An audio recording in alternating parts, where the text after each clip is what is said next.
Alrighty, in this quick challenge review, we're just going to be setting up our power-up sound.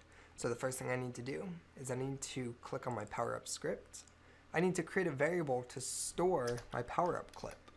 So here, private audio clip, and we'll go ahead and call it _clip. And we'll serialize the field so that I can see it in the inspector. Let's head over to our prefabs folder. And let's take a look at each of these power-ups. I'm going to select each one. And I'm going to drag my power-up sound clip. I'll save my scene. I'll head back into the power-up.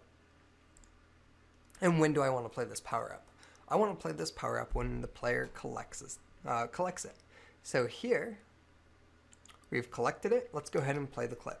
So here we're going to say audio source dot play clip at point. We're going to play the clip, and we're going to do it at the camera dot main transform position. And remember, the reason why you have to do that is because otherwise it's going to spawn it in a world position, and we want it to be as close to the player as possible. Clip.camera.main.transform.position, and we can say 1F for the volume. There's a third parameter in there for your volume. Okay, let's go ahead and save it, test it out. Hit space. Let's see, here's our speed power up.